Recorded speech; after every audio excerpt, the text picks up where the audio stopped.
So the next thing we're going to take a look at are the tires. It's very important that you have good tires in good condition so that you can drive on the road safely.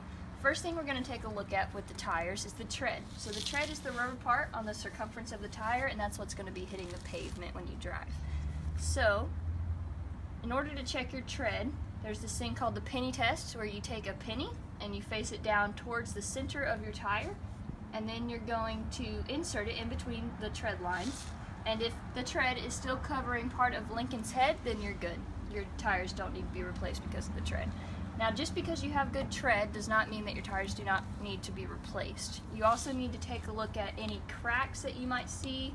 I don't see any cracks on this one. If you see any lumps or bumps, anything that punctured the tire, that would also be very bad.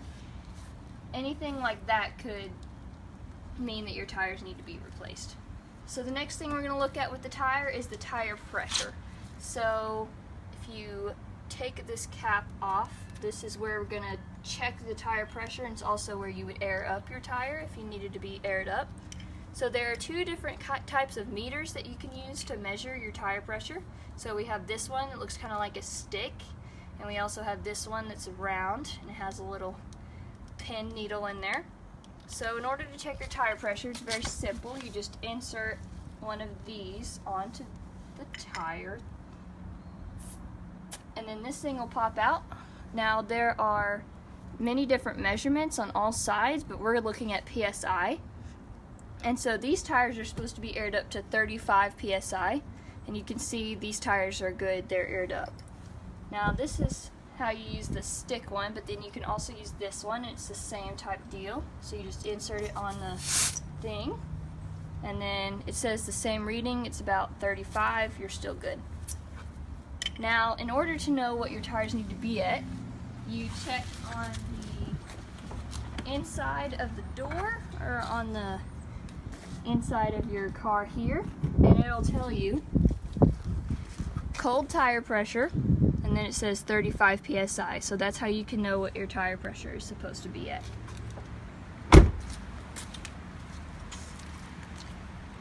Then you also want to make sure to keep up with the cap, and then you just put it back on when you're finished. Now another way to measure your tires is to know how old they are. So you're going to look for the DOT, and that stands for Department of Transportation. It says DOT, and then the last four digits of this list of numbers is going to be the year that your tire was manufactured. So the first two digits of the four numbers is going to represent the week. So this is the 13th week, and then 15 are the last two numbers, and that's going to represent the year that it was manufactured. So it's going to be the 13th week of 2015. So these tires aren't too bad. They have good tread still. They're aired up. And it's recommended to change your tires every 6 years or so. So these are getting close to needing to be replaced just because of age.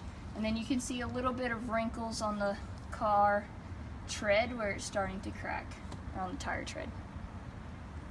Yeah.